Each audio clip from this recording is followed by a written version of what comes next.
আসসালামু আলাইকুম গাইস, কেমন আছেন সবাই? আমি আছি আলহামদুলিল্লাহ ভালো। আশা করি আপনারাও ভালো আছেন। আমি আছি এখন মিরপুর শাহ আলী মাজারে। গাইস,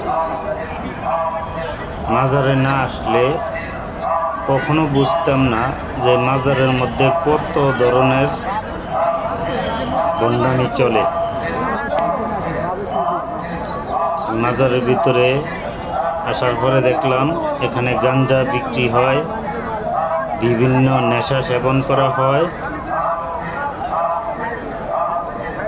এটা কি আদৌ ইসলামে আছে মাজারের মধ্যে এসব করা? দেখেন, মাজারের ভিতরে আসার পরে দেখলাম মোমবাতি জ্বালিয়ে মোমবাতির মধ্যে হাত দিয়ে পুজো করে আবার চুমু খায়। এটা আদৌ কি ইসলামে আছে? মাজার কি এই জন্য? মাজারকে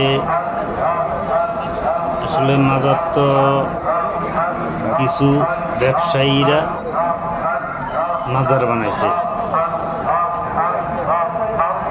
অসাধু ব্যবসায়ীরা মাজার বানাইছে। মাজার দিয়ে তারা ব্যবসা করিয়া খাইতেছে। দেখেন কি পরিমাণ মোমবাতি জ্বালাইতেছে মানুষ, আগরবাতি মোমবাতি আর পূজা করতেছে। আর এই দেখেন, এখন আমি দেখাইতেছি একটা গাছ আছে, এই গাছের মধ্যে লাল সুতা, মোমবাতি, আগরবাতি, এরপরে গোলাপ জল,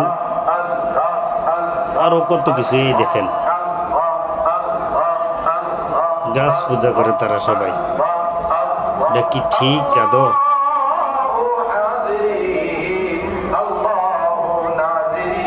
এই দেখেন মোমবাতির অবস্থা।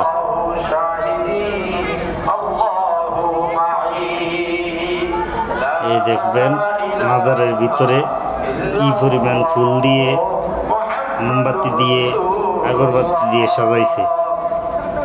প্রিয় গাইস, কমেন্টে জানাবেন এটা কি ইসলামে আছে আদৌ?